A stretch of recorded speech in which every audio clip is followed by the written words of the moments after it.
So what do you think the most common mistakes are? I love when people say, the old sniper mentality of aim small, miss small. I'm like, yeah, but we're never going to miss small in golf. So I like the idea of aim small and accept you're going to miss big. But if there's any one thing that I would say to really answer your question besides work on your speed, hit driver more often, hit driver with only one shape, like those are just mandatories. But then it's what we call the Tiger5 because he's infinitely smarter in the game of golf than I am.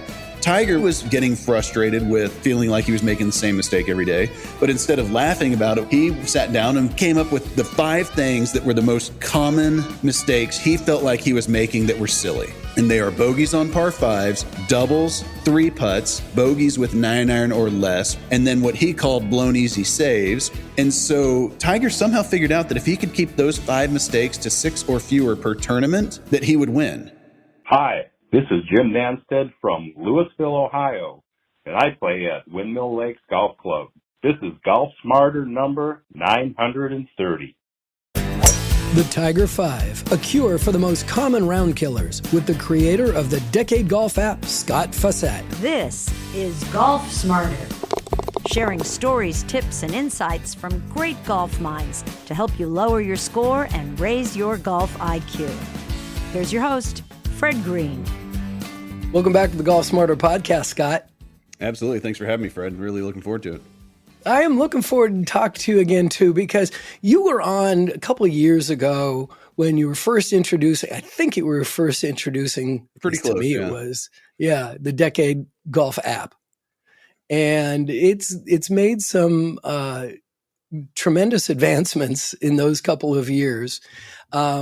And there's a lot that it offers, and I want to talk about, but we're not going to talk about the product for a while. Let's talk about why we need the product. I was watching a video that you did with the guys at Barstool. Oh, yeah. It's on your website. And I really, really enjoyed watching it because of the 930 episodes of Golf Smarter that I've done.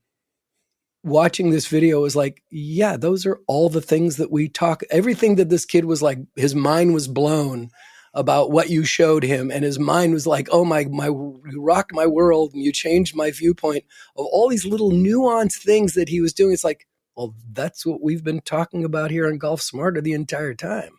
It's crazy because one of the main criticisms I used to get was that everything I teach is just common sense, which I'm like, I don't disagree with that. But nobody does it. So it's not common sense. And it certainly isn't easy to do. But more importantly, even if it is common sense, I don't believe in anything as intuitive or you just, people just get it. Everyone, you come out of the womb a blank slate. Everything you learned at some point. Nobody just knows how to pick a target or how to play patient, disciplined golf. Like that's just not in our DNA. So even if the no laying up guys are the main ones that used to just wear me out about this. And I'm like, yeah, that's fair enough, but like you didn't know this at some point, and I doubt you'd actually do it still. But again, it takes so much effort to learn and to really, again, do on a daily basis. It's just really difficult to do. It is. And, I think that's why the show is called Golf Smarter. I mean, it's just, there's things that you can do that are going to improve your game without having to worry about your stroke. I mean, again, 100%. Raymond Floyd has a book, The Art of Scoring is what it's called. And on the back page of it, the back jacket, he says, even if you and I had the identical games and skills, like, so you're a clone of me, but I've got my mental game and you have yours, I would beat you 99 times out of 100. And I'm just like, it's such a true statement. It's incredible. And I mean, Decade got started almost 10 years ago now, which is amazing. In 2014, when I did all this work, and then caddied for Will Zalatoris, who, again, was just a 17-year-old junior golfer at my home course when he won the Texas AM and U.S. Junior that summer. And, at the time he was ranked 3,300 in the world. I was on the Korn Ferry Tour the couple years prior to that. So even when he was like 9 to 13 years old, I was playing full-time professional golf, basically. So he was the junior at the club that would just tag along with me constantly. And we'd do chipping and putting games and playing. Yeah, I mean, it was really cool. But I just remember as he got older, just thinking to myself, I don't understand how this kid doesn't win every single golf tournament that he plays in. He just hits it like no one I've ever seen. And again, he's ranked 3,300 in the world, never won more in a high school golf tournament. And luckily for me, I hurt myself a couple weeks before the Texas Amateur. So I called him and was like, dude, I did a lot of work on strategy with data from ShotLink. And like, I think this has to be what you're missing. Let me caddy for you. And he winds up winning by 3. He shoots 4 straight rounds under par. And it was just one of those deals where I'm like, that was just amazing to watch, because this kid at that time, he'd never beaten me in a single round of golf. Like however many times we'd played, he'd never yet beat me. And here he shoots rounds that if I'd won the Texas Am, I'd have been like, I played great. Well, theoretically, I would have won, because at that point, he'd never beat me once. Like, he's going to beat me 4 straight times. But that just shows you how much strategy and thought process, like Raymond Floyd says, Will was basically the same player overnight, except he got 2.5 shots better. I mean, literally overnight. I just played him like a video game. And so, again, just the canned saying that I say all the time in every podcast, I say it probably 7 times per podcast, but it's like, if you feel like you should have shot lower after every round of golf you play, there's only one of 2 things that's possible. You're not as good as you think you are, or you made mental and strategic mistakes. There literally can be nothing else. You can't keep getting unlucky every single day. So your expectations are out of whack. You're not as good as you think you are, or you just keep doing dumb stuff every time you tee it up. And that's what I was doing when I played professional golf in my 20s. I would do all kinds of dumb stuff. And then I would go to Chili's or the Outback that night with my buddies, and we would laugh about all the dumb stuff we did. And then I would go do it again the next day. And it's funny because I've tried to analyze why that is. And the only thing I've come up with is I just was under the impression that, well, just practicing more, just getting better is going to make those mistakes go away. So missing the green with that sand wedge or gap wedge and making a bogey where you're like, I just need to get better with my sand wedge. It's like, or maybe you just need to play a little smarter and stop trying certain shots and trying to move the ball, working it both ways depends, and just stop making it so difficult. Oh, there's so much to pick apart on that, what you just said. It's a 4-hour podcast in its own. Yeah, exactly. But I need to back up on one thing. I want to know what it is about that first round that you caddied for Will that just rocked his world, that just flipped him out. To be perfectly honest, so I took all the ShotLink data, combined it with launch monitor data to air quotes, picked optimal targets. And so I explained all this to him, the week leading into it. I had him start not meditating, but just listening to a song with the long, slow beat to try to start controlling his breath if he's freaking out there. I was trying to figure out, if this goes wrong, why? And I just thought he's going to get out there and completely freak out. And so that first round of golf, we had gone through target selection. Like I say, I used to play a lot of golf with Fred Couples in 92, 3, and 4 when he was a member at Glen Eagles here in Plano, where I grew up at. And aside from Fred, when he was number 1 in the world and the Masters champion, I've never seen someone hit the ball more out of the middle of the face than Will. He doesn't miss hit golf shots, which is just incredible to say. So that first round, I mean, again, there's sometimes we're aiming at flags depending on how far they are from the edge of the greens and how long the shot is. But for the most part, I would say out of 18 shots, I bet we're aiming somewhere between the middle of the green and the flag, on 14 of the 18 shots. And I swear to you, he hit every single shot like a laser beam exactly where I told him to. And he birdied all the par 5s. He had another birdie, maybe a bogey, but he shoots 67. And I promise you, I was driving home that day and I was thinking, I think he would have shot lower if he just fired at every single flag today. He hit it so exactly where I told him to. He still wouldn't have missed a single green. And, so I literally was kind of scratching my head, kind of is this right? And then I'm like, well, he stripes it. And then the next day we came out, he had a 1 or a 2 shot lead after the first round. He comes out the next round and he is a nervous 17-year-old wreck. And he hit it out of the middle of the face, but all over the lot. He hit it so bad. And he shot 70. And then I was driving home and I was like, that would have been 78 if I wasn't there, controlling his emotions, keeping him present, not letting him get frustrated. I mean, so after the first round, I was like, I don't know about this. But after the second round and then the third and fourth round, you realize this is a game of, just a game. It's a math game. Again, I really... chess and poker and backgammon are obviously math games. We all know that. But you would never think of golf as a math game, but it really is about the odds of you hitting a certain shot, your resulting expectation from there, and then how do we manage our way around a golf course like a giant weighted expectation problem. It's funny because when I spoke at MIT's sports analytics conference a couple of years ago, I used to think I was pretty good at math, and then I met some people who are actually good at math. And I'm just embarrassed because I'm up there like explaining 2 + 2 to these people. I'm just like, what am I doing here?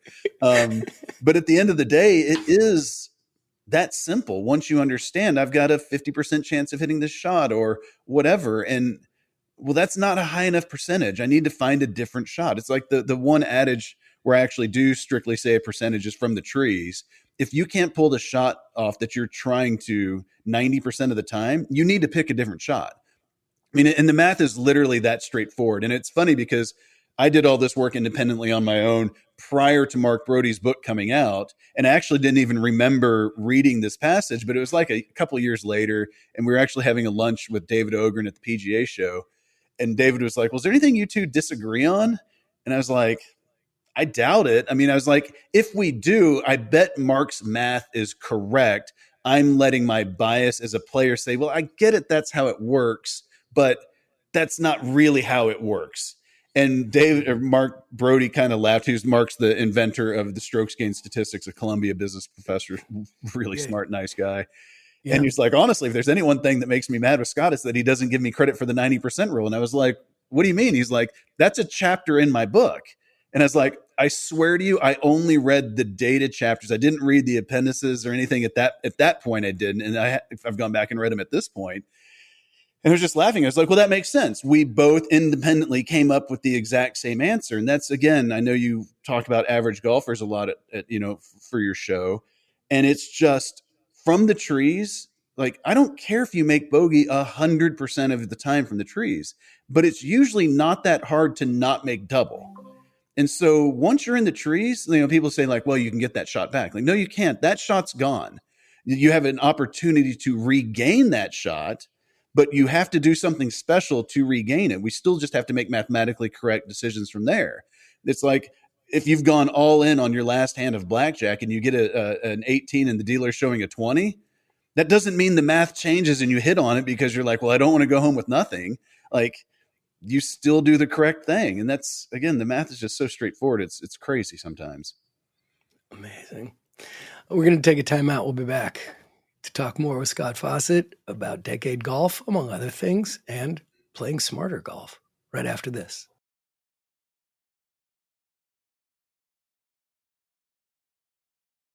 When I was watching that Barstool video, there was that one scene that you had with him where he's in the trees. He hits his drive in the trees, and he's got this hero shot in his mind where he's like it looked like 18 inches of rough.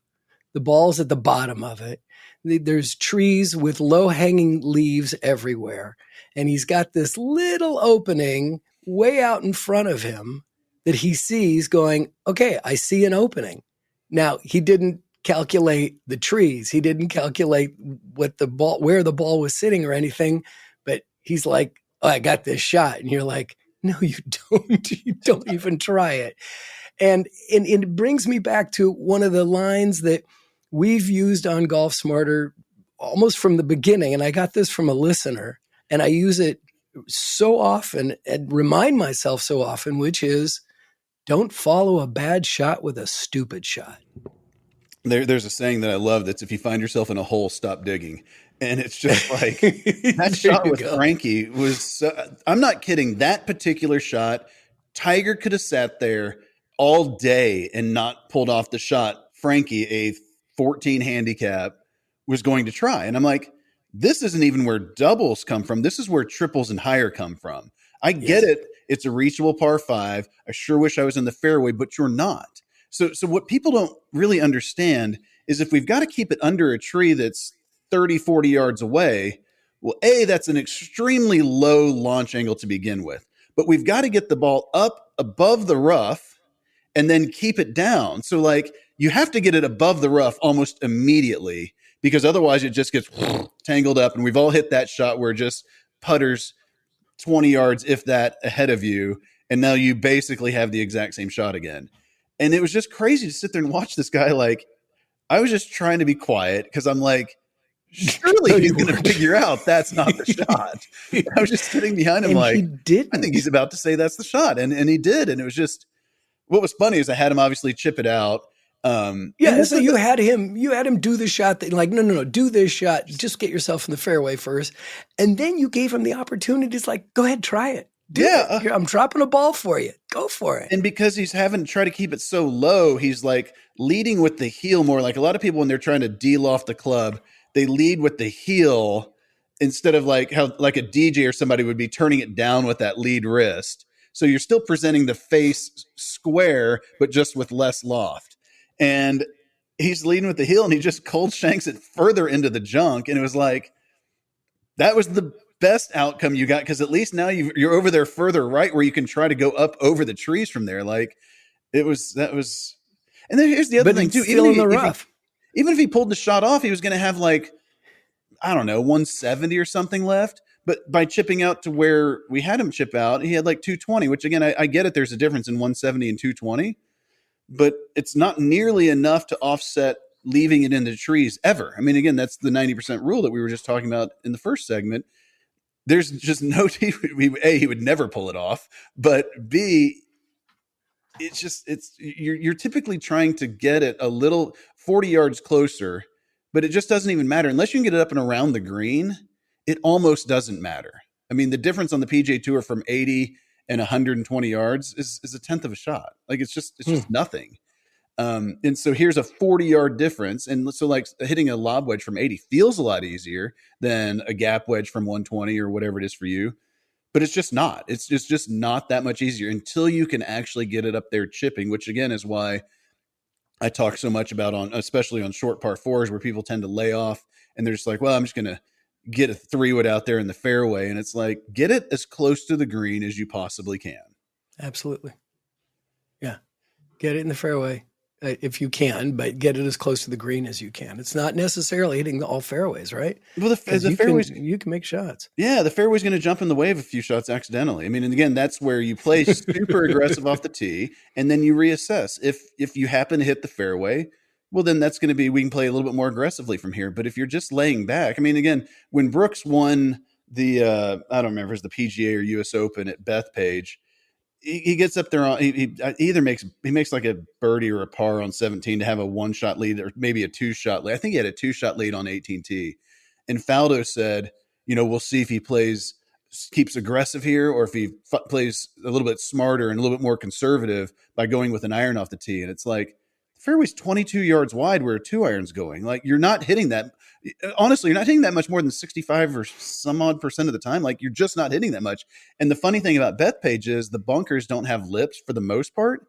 And so sending driver up there, you would much rather be in the bunker at 110 than in the rough at 175. I mean, it's literally just not even close either. And so it's like everything about hitting driver on that hole in every circumstance, even with only a 1-shot lead, even if you're one back, like it's just the mathematically correct play. That's one of the things I talk about decision making. It's not right or wrong. It's just mathematically correct. I mean, it's a very narrow way of looking at something, but there's a good and a bad decision. There isn't, the situation doesn't really matter. And I mean, especially in golf, because it's the only sport in the world that's not played with a shared ball. There's no defense for the most part, except for live or unique situations with tee times that you really even know what's going on in the golf tournament to where you can actually use, game theory to make, a suboptimal, but optimal for this situation decision.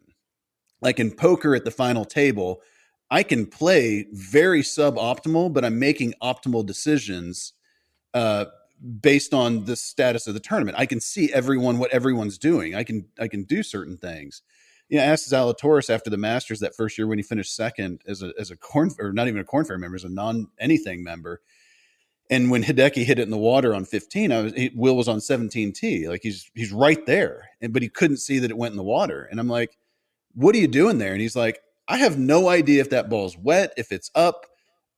I'm a few shots back. But again, as we've always talked about, Scott, it's just irrelevant information. It just doesn't matter. I'm going to play my game and see what happens. Interesting. Is it how you say there's no defense in golf? I'm not so sure I agree with that, because one of the things that I've always had an issue with is that the USGA is an advocate for the golf course, not the golfer, right? And I'm so I saying, would say defense is the golf course. I mean, again, I would agree with that. I actually wouldn't agree with that. I'm saying when I good. say Thank defense, you. there's nothing you can do to impact your opponent's play. You're both Okay. playing the same golf course, so that's kind of like an infractions that's fair. that cancels each other out because everyone else Yeah. is playing the same course. And I used to get people all the time, again, because I'd say that sometimes they'd be like, "Well, I mean, there's some gamesmanship stuff where you can jingle change in your pocket and move a little bit." And I'm like, well, I'm saying you're not trying to be a jerk. Like, we're trying to play this game like gentlemen. Yes, there's things you can do to impact your opponent's play. Not that won't get you a very bad name in golf. Well, that's probably why this isn't the biggest podcast in the golf world, because I say stupid stuff that comes out and people like you go, no. I mean, it's not stupid. It's just, not all the way thought I'm a through. recreational golfer. I'm not a competitive golfer. I don't play in tournaments. I don't play for money. I just go out and want to beat myself. That's really, I love being with the people that I'm with, but I'm just out there trying to, do a little bit better every time I go out there, which is, I mean, everybody says everybody says dumb stuff every once in a while. You're not going to find a bigger Tiger or Rory fan than me, and they both support bifurcation. I guarantee you that's the least well thought out idea in the golf ball rollback debate. It's just again, I hate saying it, it's just stupid. And Tiger supports it. So like on this one situation, Tiger's just wrong. I guarantee you I could convince him of that in under 5 minutes in a debate too, where he'd be like, really hadn't thought that all the way through. You're right. I would be stunned if I couldn't get him to say those words. So everyone can be wrong. Oh boy. The internet loves controversy, and we're going to bring some up right after this. We'll be right back.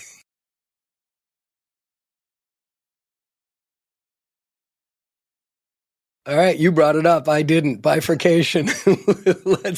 What about there's so many rules coming out because they want the tour players to not hit it as far and punish us in the mean. I mean, we're talking about less than 1% of all golfers in the world is where the rules are all coming from. It feels like. It's crazy. What do you think of, the new golf ball rules for 2025? I guess it's going to be next year, right? I literally have no idea. I try to stay so far out of it. I mean, I know what they're doing, but I don't know. I thought what are they doing? Than that they're implementing it. I would think that has to be further away than that, but I could be wrong. Hopefully. Who knows? I mean, they could be implementing it for the tour first and then saying they're going to do it for the rest of us later. But yeah, I'd just be surprised if they have the R&D done completely. So bifurcation. The problem with bifurcation and people's default response is, well, they do it in baseball with metal and wooden bats and whatever. The problem with bifurcation, I think we can all agree that golf is in a great place right now. And a huge reason it's in a great place is because of all these young studs, Zalatoris, Morikawa, and Jordan Spieth, Scotty Scheffler. The list is really pretty endless over the last 6 years, to be perfectly honest, ever since I released Decade and removed the need of the learning curve. I mean, I've worked with the vast majority of these players under the age of 28 on tour. The reason bifurcation is a bad idea is because if there's a tour ball or a rolled back ball that amateurs play or that the tour plays, and then a juiced ball that amateurs play, where do you draw the line? So the way the PGA Tour schedule works, you get 7 exemptions for the players that are coming out of college. So they've got to play the non-rolled back ball basically through the NCAA championship. So now we're in the first week of June. And with the FedEx playoffs starting just a couple months away, you used to have a lot longer where the players could Monday qualify in, they could finish in a top 10 and use that start the next week. They could get, like when Justin Leonard did it, I don't know how, I should go back and look at it. Justin Leonard gained status as a non-member off of just exemptions. But I guarantee you did it in more starts than is possible for current college players. And so now if we've got a college player who's capable, Morikawa, Zalatoris being perfect examples, of being on tour, they're having to play the juiced ball through the NCAA championships and then switch immediately to a ball that's going to spin different. It's going to fly different distances. It's going to react different in wind. Chip shots are going to be different. I mean, putting theoretically is going to also be fractionally different, and speed control is by far the most important thing in putting. And so these players, it's going to take them a couple months to adjust to the new ball, to play competitively at the highest level. When I say this, it's like people think I'm saying they're not going to be able to break 80. Like, no, they're going to be really good, but there's virtually no chance outside of luck on any given week that the players could do. They're certainly not going to do it at the scale they've done it over the last couple of years. So yeah, sure, a player or two every couple of years might still pull it off by just getting hot one week. But for the most part, it's just that would stop, and these players would now all be going to the Corn Ferry Tour essentially the following year as opposed to straight on tour. And so all this stuff that we've seen recently basically dries up overnight. And I do believe that it's important to have the PGA Tour as young as it possibly can be, and certainly not any older than needs to be for just some arbitrary reason of changing equipment. When I was playing professionally, the new wedges came out with the groove rule in like 2011 or 2012. I can't remember when they were finally implemented. And I had entered Q school that year. And I'd just been playing casual Friday golf with my buddies all year back here in Dallas. And the week before Q school, one of my friends, Martin Flores, who plays on tour, he's like, "How are you adjusting the new wedges?" And I'm like, I didn't even think about it. He's like, "Well, Q school, you're going to need new wedges." Like, if he hadn't have said that to me, I would have shown up the next week for sure and been buying wedges in the golf shop to go into the first round, assuming I didn't accidentally tee off with them and just get disqualified. And it did take me a couple of months to be as sharp with them because the ball was spinning less, especially out of the rough, like chipping, everything was different. And so it's not like I couldn't play, but I certainly was not as sharp as I should be. And a shot's difference at that level it's insurmountable. The counter to that is then people say, well, they can just split their time. Like, nobody's good enough to play college golf, do college work, everything else that's associated with college, and split their time and maintain their world ranking, because that world ranking is now was so important with PGA Tour University. There's not a single, it would be completely ignorant to split your time between balls. And so that's just bifurcation just doesn't work. And so then people say, well, then we'll just push it down to it's just the USGA events. Well, what about a guy like me who likes playing the US Mid-Am every once in a while? Am I supposed to play the regular ball in my Wolf game and then play the rolled back ball in the USGA events? Okay, well, we'll walk it back all the way to elite tournament golf and college golf. So now your high school player, they're coming in as freshmen and they've got to make this transition. Like, no matter where you do it, you literally just keep pushing it on the younger and younger players who are the most important demographic in the game because they're the future of the game. They are the future USGA officials and golfers that bring other players in their 20s in college. Like, young players are the most important. So I don't care about rolling it back. I can't believe they only chose 5%. Like, if you're going to do it, rip the Band-Aid off, hammer it 10%, and let's be done with it for a long time. And again, I hope the point of this segment was a rant by me, but distance also just isn't compounding to infinity. People think that these tour players are gaining speed distance every single year because of equipment. The smash factor, which is ball speed divided by clubhead speed, has been capped at 1.5 for 20 years. The only way this entire century to hit the ball further is to swing the club faster. That's it. And yes, I get it that longer shafts and lighter clubs and whatever allow that, but you still can't have a smash over 1.5. I've done this on Instagram Live before. I've got a 25-year-old Callaway Great Big Bertha, the original Great Big Bertha, and a 25-year-old Strata, which the reason I use a Strata is because it was the first solid core ball. When people do these tests and use the old Bellatas and Titleists, the liquid core has evaporated. The rubber bands have denigrated. Like, that's just an irrelevant thing. So I've used a solid core ball. I've used a 25-year-old driver, and I've got modern ball speeds out of them, and I'm 50. These guys could do it no matter how small you made the club head. And again, then people are like, well, make the ball spinnier. Well, if you do that, that's only going to benefit some guy that hits it really short or has a weird launch. You can't have a regulated ball in golf. Back to the idea of it's a non-shared ball sport. You just can't, because whatever ball you choose would be optimal for one guy and suboptimal for another one. And that's just an arbitrary point that I'm sorry, that's not fair to whoever it just doesn't happen to be optimal for. I mean, again, roll it back 10%, 5%, whatever, knock yourself out. But bifurcation is just an absolutely horrific idea. Once you think it out all the way through from idea to actual implementation. And you think that wasn't done? That wasn't done. Bifurcation, they're not doing bifurcation. They aren't, or I don't believe they are. No, I mean, you think that it wasn't thought all the way through? When a guy like Tiger and Rory says that's the better alternative, no, they have not thought that all the way through. Interesting. I mean, well, yes, and I if did they ask for have, then they're just wrong. They don't know how to analyze the problem. Tiger and Rory, I really do love both of you. You're my two favorite players, so don't take that the wrong way. I'm sure they are listeners.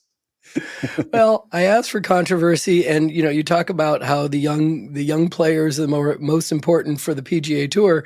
It's because the older players are getting sucked out of a different one. I'm not even going to go close to that topic of live golf with you, because I have a feeling there's another rant there. But I want to talk about, because we have limited time now, I want to talk more about Decade Golf app and all the products that you have, and the usefulness of them for the rest of us. But Sure. We'll do that after this.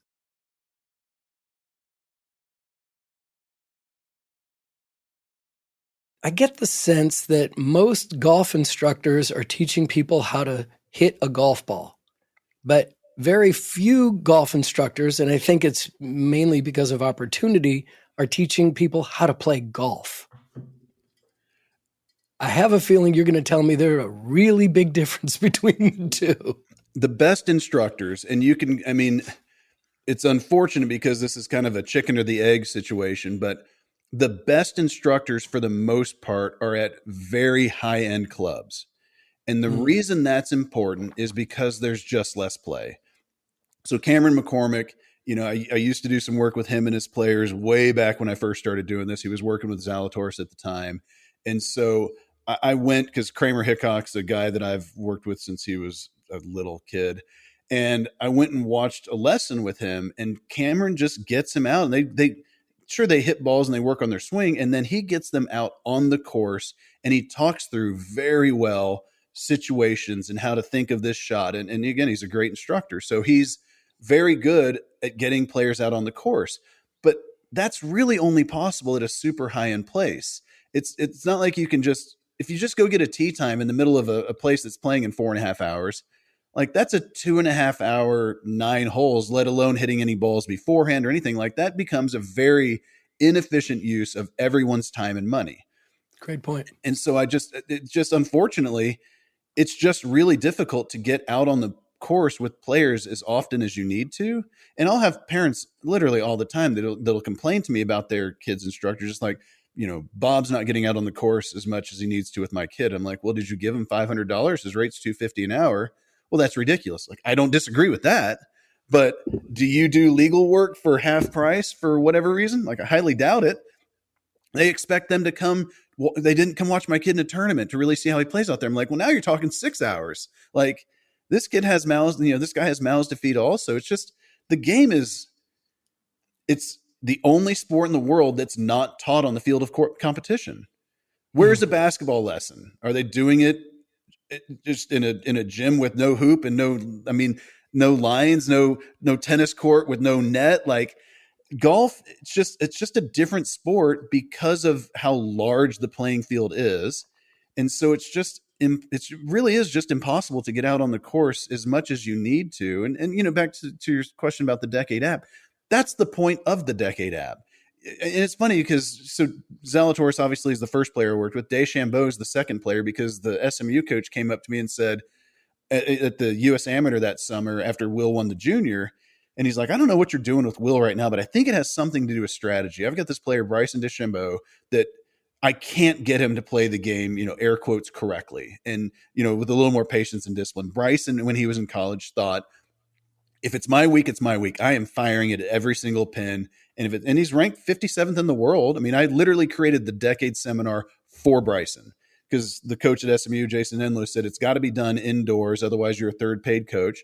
And so I did. I bought a drone and filmed all this footage, and we just sat inside and talked through situations with the entire SMU team. That SMU team not only had DeChambeau, it had Austin Smotherman, who's now on the PGA Tour. It had 2 other guys that wound up winning the US 4 ball. Like, out of that single room came several tour players, more USGA champions. And it's just like, it's such an, well, this is literally when the NCAA banned my seminar, they said it's an unfair competitive advantage. And it's funny, Wow. yeah, I mean, it was a great parting gift as they're banning me from doing my job, but it's just such a hard game to learn to play correctly. Well, that's the decade when people just saw this post literally last night on Facebook where the guy's like, I'm really considering Stats app and looking at Decade and Clipped. And there's a ton of great stats apps out there now, but Decade, yes, it is a stats app, but its first and foremost point is teaching you strategy and course management through, when you buy the app, there are 4 dedicated hours of just tutorial content. Bam, you watch this first. And then you start tracking stats. But then there's another 100 hours at least of just webinars that I've done for my members. Just, you can just keep on absorbing all of these ideas because, again, it's just important. If you putted terrible in a tournament, you would go practice your putting that day. Most people go work on their stroke and not their speed, which is, you're probably actually getting worse by doing that. If you putt bad, you should go work on your speed 90+% of the time. In golf, you think bad. Again, thinking bad is what I believe leads you to feeling like you should have shot lower, but then there's no organized way to improve that. That's the point of Decade. You're not comparing me to another stats app. Stats are generic. Like, math is a commodity. If there's no one stats app that is better than another stats app, the point of Decade is to teach you how to stop making those pedantic mistakes, which then obviously leads to lower scores. And then we drive content to you based on the stats you are tracking that should help you figure out how to, to stop making these, just, again, every day the exact same mistake. That's the point. So what do you think the most common mistakes are on the golf course by amateurs that is addressed by Decade? Specifically, it's not hitting driver enough off the tee. It's aiming at too many flags, or honestly, not even really aiming at anything, just kind of hitting it that way. Again, I love when people say, the old sniper mentality of aim small, miss small. I'm like, yeah, but we're never going to miss small in golf. So I like the idea of aim small and accept you're going to miss big.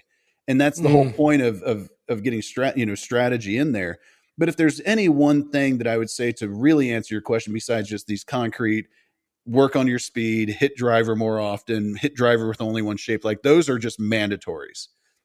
But then it's what we call the Tiger5, which Tiger, because he's Tiger, now I'm going to praise you, he's infinitely smarter in the game of golf than I am.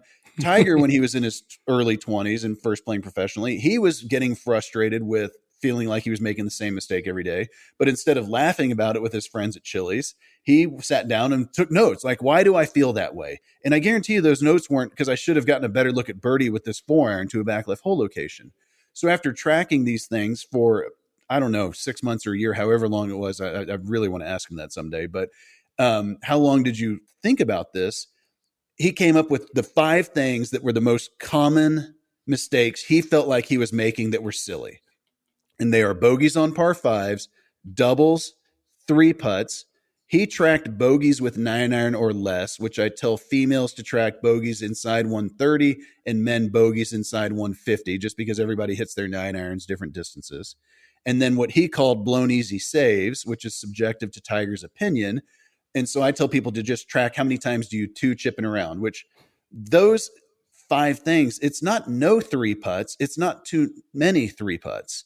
And so Tiger somehow figured out that if he could keep those 5 mistakes to 6 or fewer per tournament, that he would win on the PGA Tour. And so again, we're just talking about bogeys on par 5s, doubles, 3 putts, bogey inside 150, and not 2 chipping. I mean, that's the data that we were able to actually extrapolate from ShotLink. And the actual number of how many times those things happen for the winner is 6.4 per tournament. So again, that's 1.5-ish times around that they're doing these really mundane, pedantic things. And it's just like, clean those up. And especially the bogeys inside 150. Tiger went from averaging 2.3 in the late 90s. Yeah, he won, but he didn't win much. I mean, the 13-shot Masters win makes people think that he just came out of the gates winning everything from 97 on. He didn't win that much in 97, 8, and 9. until the middle of the 99 season, which I do believe is when he put this into play, because he went from kind of, he won one tournament in the first how many events? He won like 8 of his last 9 and then crushed 2000. And it literally happened overnight, where in the first half of 99, he was making 2.3 bogeys per round inside of 150 to 1.3. He went from averaging 2.3 basically in the late 90s to 1.3 in the 2000, late 99 to about 2008 range. Like people say, like maybe he got better overnight. Like, I don't think so. I mean, I just don't think so. There's only one explanation for getting that much better overnight, and it's I changed my strategy. I changed how I'm playing the game, not the mechanics of my game. And so that's the thing. Again, like, sure, I'd love it if you buy the Decade app, but as an amateur at home, those are the 5 things you want to focus on. And if you finish a round of golf and think you should have shot lower, and it's not one of those 5 things, you're kidding yourself. I mean, that's it. You're just there really is nothing else to say besides you're kidding yourself if it's not one of those 5. Wow. That's awesome. Thank you. Yeah. One of the last things I want to talk about, because I'm intrigued by it, but I don't get it, is I've never understood how to use a yardage book. And I see that in the Decade app, you can print out, or can you just use it on your phone? You can use it on your phone. You can use it on the phone. Explain what that can teach us and how to use it. Well, I mean, again, you'll never see a tour player playing an event without a yardage book. And so let's say that you're a 15 handicap who never uses a yardage book. So we want to get somewhere closer to a tour player is the goal. We're just trying to shift across this spectrum somewhere. And so the question of how you use it is great, because it's like, you're just using this to see distances to certain bunkers, just how wide the greens are.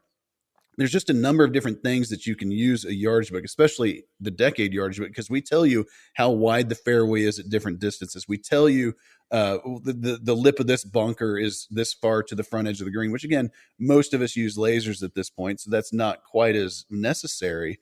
But you still just want to have a satellite's view of where you're going. There's just strategically, there's no way. One of the things people used to talk about doing was going out for practice rounds and walking the course backwards, so you're not fooled by any of the architect's bunker lips that are 30 yards short of the green. And I'm like, with lasers, haven't we kind of gotten over, man, I thought that bunker was right on the edge of the green. Like, why you're not even lasering the bunker anymore? So who cares? It's just an optical illusion. Once you start using satellite imagery and overhead shots, like, there's no mystery anymore. And again, this is where I actually do agree that a lot of the golf course architectures and the enthusiasts get mad at me because they're like, you've removed all the mystery of the game. I'm like, man, I'm not here to do your job. I'm here to help players shoot the lowest scores they possibly can and lose the frustration that this game brings you. Period. That's my job. Your job is to make my job harder. My job is to make your job irrelevant. Not really, obviously. That's where they get mad at me. And I'm like, you have to design something. I'm not saying just give us a long straight hole with no bunkers, although that's what they did out here at PGA Frisco on a couple holes. But it's just using a yardage book. There's just too much information there. I mean, again, like, I'm trying to figure out a way to answer this question a little more concretely, but it's just something you start doing and you figure out your own method. Again, there's videos in the Decade app talking about here's how you use these things. Here's how you track stats a little bit more efficiently. Because I don't want you on your phone during the round tracking your stats. I want you to do this after the round. It takes, 10, 12 minutes to enter the stats. For the higher handicap players, it doesn't even take that, because we start with the first couple months in our Foundations app with just tracking the Tiger5, and then we add in penalty shots, and then we add in strokes gained putting, over the next 6 months, to where then it's not that big of a jump to start entering all the data in the full elite version. But again, this is where just, what gets measured gets fixed, whatever that saying is. Yeah. It's just true. I mean, Brad Faxon's given me a hard time for so many years. It's ridiculous. And he was trying to just get me canceled by saying players don't track your stats. I don't want my players writing down they missed an 8-foot putt, because then that's going to be negative. I'm like, well, that's a different problem.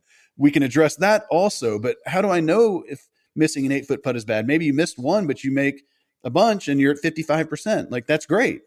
Yeah. Or you're at 31%. That's probably bad.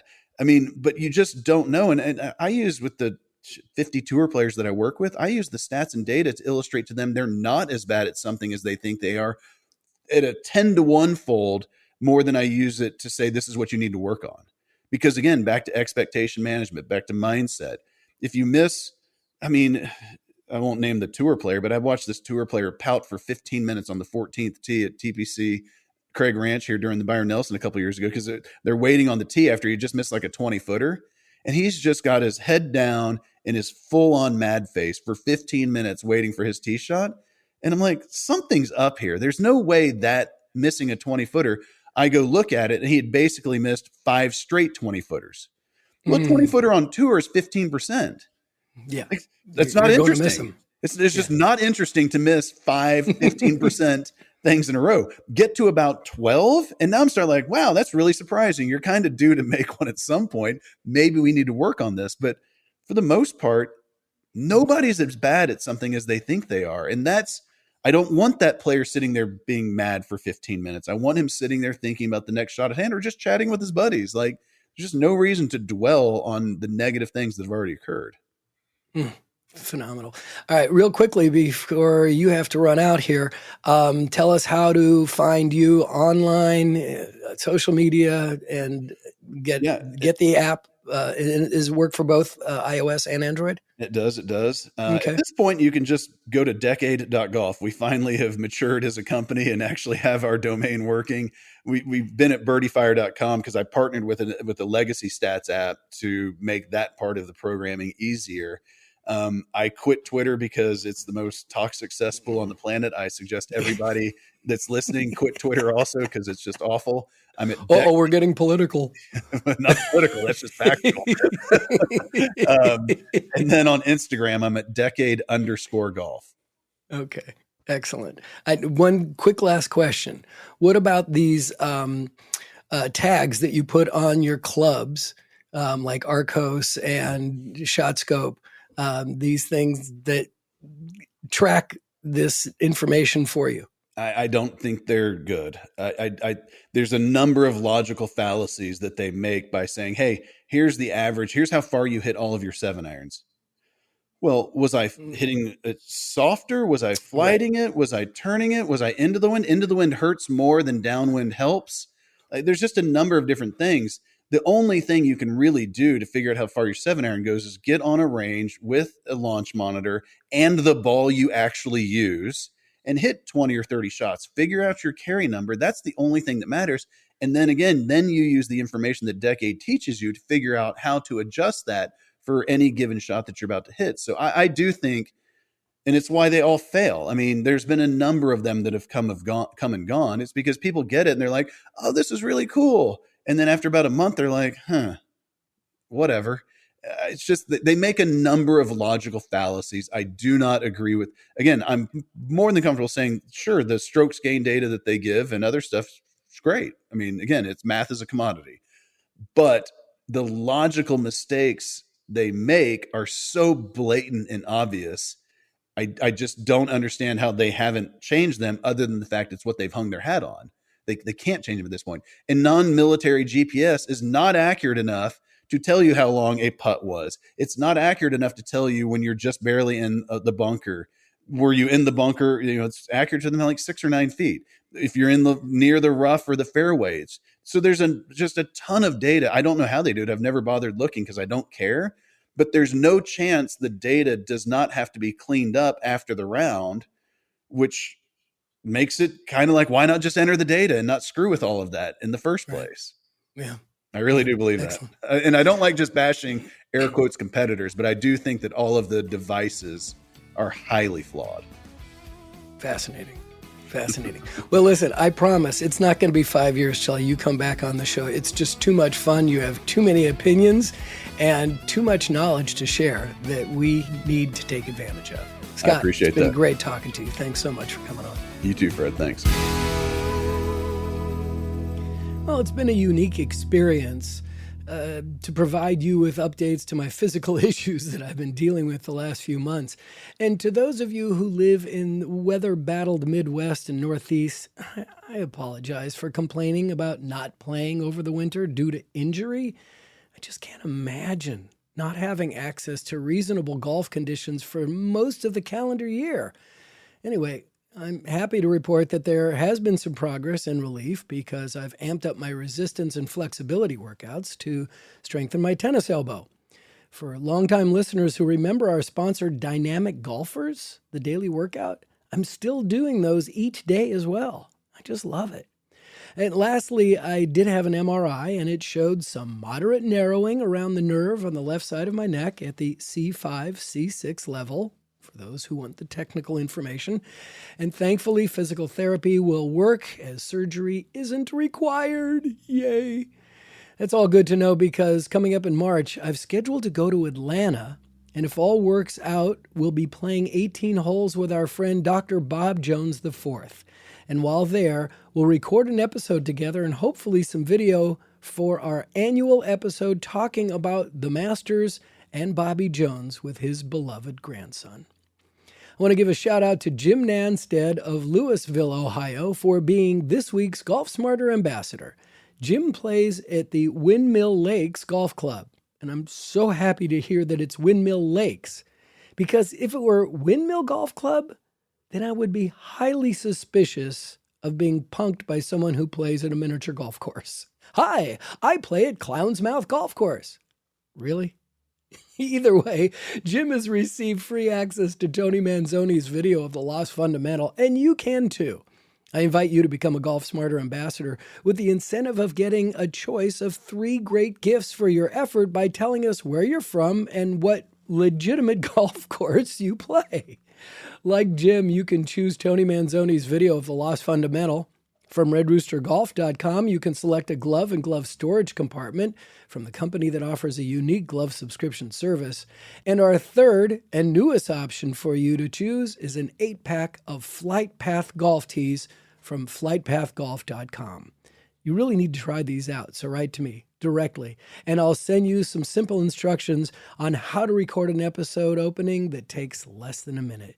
Check out today's show notes to find links from each of the gifts that you have to choose from, and then you can make your choice.